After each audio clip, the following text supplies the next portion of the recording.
Fala galera, no vídeo de hoje eu vou falar sobre a Revolução Chinesa, como é que se deu todo o processo da China desde o século XIX, passando pela Revolução Chinesa em 49 até o século XXI. Confere aí.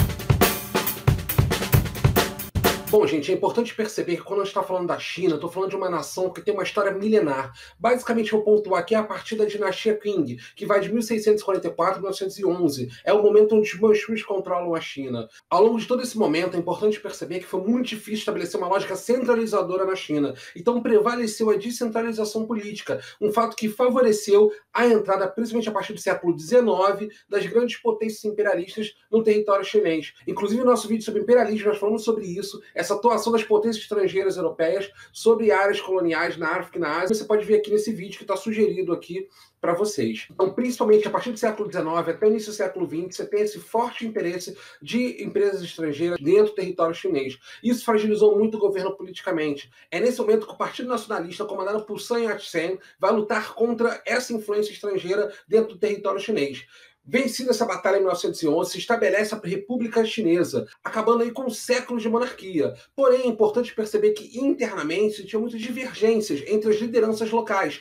Os chamados senhores da guerra, que eram lideranças locais que tinham forte influência militar e que queriam estabelecer o poder, dificultando a centralização política. Em 1921, temos a formação do Partido Comunista Chinês. É nesse momento que Mao Tse-tung vai ganhar espaço e projeção política na China naquele momento. É importante perceber também que, para poder causar uma união interna no país, o Kuomintang, o Partido Nacionalista, se une ao Partido Comunista Chinês, no sentido de justamente provocar essa coalizão de forças e acabar com o poder dos chamados senhores da guerra. O problema é que com a morte de Sun Yat-sen, você tem Chiang Kai-shek sumindo o poder na China e mudando um pouco essa visão de aliança com os comunistas. Você passa então uma lógica de rivalidade entre o Partido Comunista e o Partido Nacionalista Kuomintang. Nesse momento, com Chiang Kai-shek no poder e com o Partido Nacionalista Kuomintang se consolidando cada vez mais e mais, começa uma grande perseguição aos comunistas. E é nesse momento que Mao vai articular a chamada Longa Marcha. Por 12 mil quilômetros, Mao Tse-tung anda no interior da China, buscando angariar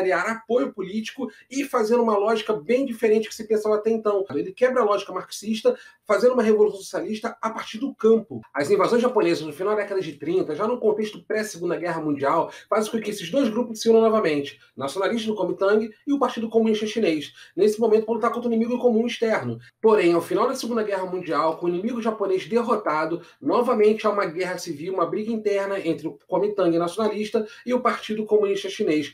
Há uma disputa de controle sobre a China. Só que agora, com a vitória dos comunistas, Chiang Kai-shek e seus liderados do Partido Nacionalista Kuomintang vão se retirar e fugir para a ilha de Formosa, em Taiwan. Naquele contexto, você tem um cenário muito curioso, porque Taiwan entra, digamos, aí num cenário geopolítico mundial, à medida que vai ser um território reivindicado pela China por muito tempo. Muitos acreditavam que uma invasão a Taiwan era questão de tempo. Só que em 1955, no contexto da Guerra da Coreia, os Estados Unidos firmam uma aliança com o governo local, fazendo com que houvesse uma garantia de segurança por parte do governo estadunidense em relação às pessoas. É curioso perceber que, até 1971, na Organização das Nações Unidas, na ONU, Taiwan, que era reconhecida como uma verdadeira China, mas a partir daquele momento há uma costura de um acordo entre os países, principalmente Estados Unidos e China, onde a China popular comunista, que passa a ser reconhecida como representante legal do povo chinês. Vencida a Revolução em 1º de outubro de 1949, Mao Tse-tung inicia toda a lógica socialista de nacionalização de empresas estrangeiras, de reforma agrária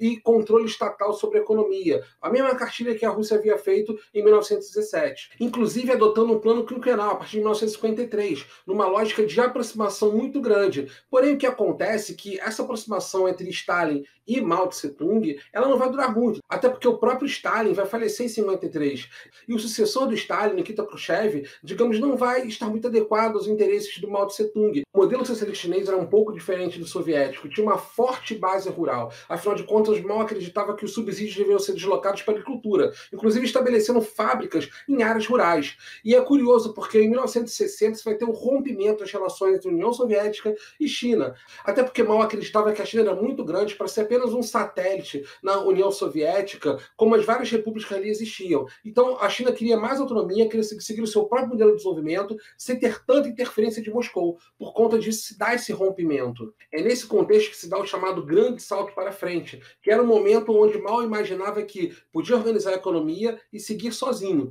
Porém, a falta de apoio técnico da Rússia fez falta. E não só isso, as próprias questões internas, problemas climáticos, problemas de natureza política interna, de repressão, e problemas técnicos fizeram com que esse modelo fosse um fracasso, causando apenas fome e morte, não só no campo, como até mesmo nas cidades. Mesmo com uma política de reajustamento no início dos anos 60, foi difícil contornar a situação. O caminho encontrado por Mao foi da radicalização política. Naquele momento, em 1966, se inicia a chamada Revolução Cultural, onde através de uma lógica de fortalecimento político e aumento do culto à figura de Mao, você tem uma lógica ali de estabelecê-lo como um grande guia da nação, naquele momento chamado de o grande timoneiro. Então você tem uma base ideológica aí que vai ser a grande força motriz desse momento. Inclusive com Mao criando o chamado Livro Vermelho, que era como se fosse uma cartilha de comportamento e padrões que a população chinesa deveria seguir, abominando ali qualquer tipo de manifestação, conduta, comportamento simpático à lógica burguesa capitalista. Pois a repressão seria muito violenta, inclusive como aconteceu com diversos intelectuais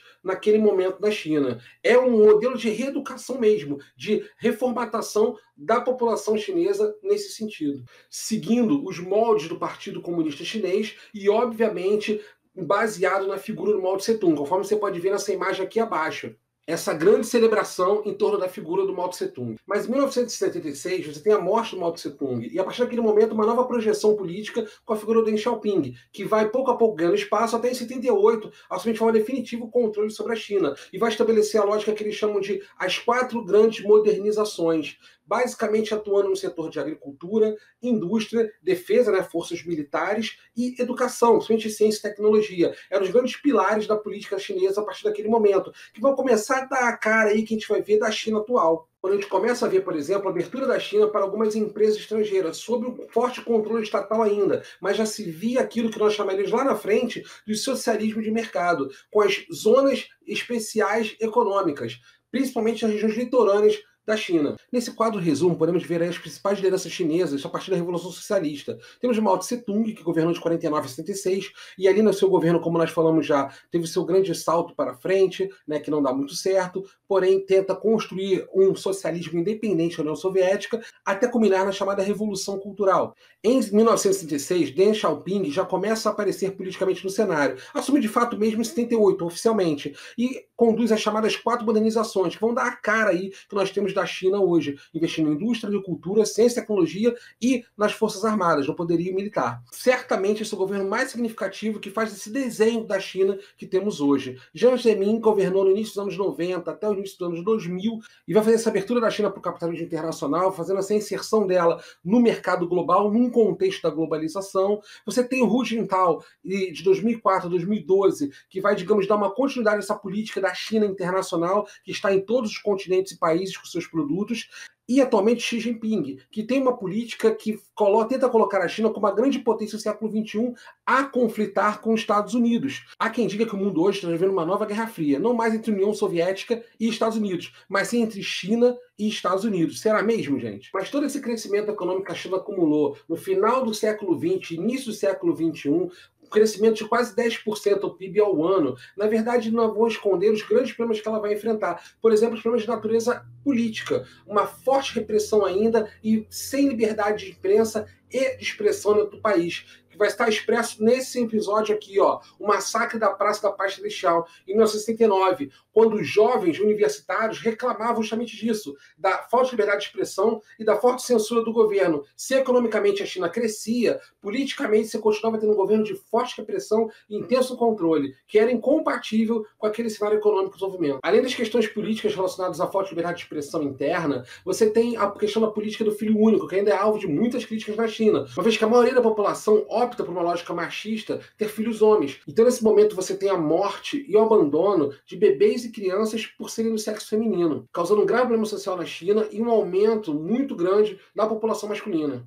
Outro problema de natureza política muito forte é a questão do Tibete. O Tibete está ali na fronteira com a Índia. É uma região muito estratégica para a China. E a China vai controlar e ocupar aquela região justamente por esse interesse estratégico, geopolítico que o Tibete tem. O problema é que a repressão ali é muito grande, que incomoda a população local, inclusive sendo motivo de protesto de figuras como o próprio Dalai Lama, que pede a libertação do Tibete. Outro problema político muito forte que a China enfrenta é com Hong Kong. Hong Kong, que era uma área colonial britânica na época do imperialismo, que em 1997 foi devolvida à China. Então você teve toda uma lógica capitalista sendo desenvolvida ali ao longo de todo o século XX. E naquele momento você tem um cenário onde a China passa a entrar em Hong Kong, passa a ter o controle sobre a região, mas não é um controle pleno. Na verdade, acaba estabelecendo, como se chama, uma região administrativa especial. O que significa isso? Hong Kong tem uma certa liberdade econômica, porém não tem liberdade de política interna e externa. Você tem um controle estatal chinês sobre Hong Kong em relação à liberdade de imprensa, de expressão e também nas relações internacionais. Há o controle do Estado chinês sobre a população local. E isso tem provocado muitos protestos da população de Hong Kong, que se intensificaram em 2019, com ênfase em 2020. Por conta da pandemia, esses protestos meio que se acalmaram um pouco, mas a insatisfação da população que vive em Hong Kong em relação ao controle que o governo chinês exerce é muito forte ainda. E essa é a grande questão que a China enfrenta. Como a grande potência econômica do mundo, do século XXI, que é a China, que tem esses produtos em todos os lugares do mundo, na Europa, nas Américas, na Oceania, na África, enfim, em todo canto do mundo, ainda tem sérios problemas de natureza política, né, de repressão. Então, até que ponto essa ditadura vai conseguir se manter dessa forma em meio a uma pujança econômica que tem ali? Essa é a grande questão que a China do século XXI vai ter que equacionar. Como que ela vai caminhar? Espero que você tenha gostado desse vídeo. Se você gostou, dá um like, se inscreve no canal, compartilha com os amigos e ativa a notificação, ativa o sininho, para que você possa estar por dentro de tudo que acontece no nosso canal. Aguarde que virão mais vídeos sobre Guerra Fria. Abraços, tchau, tchau.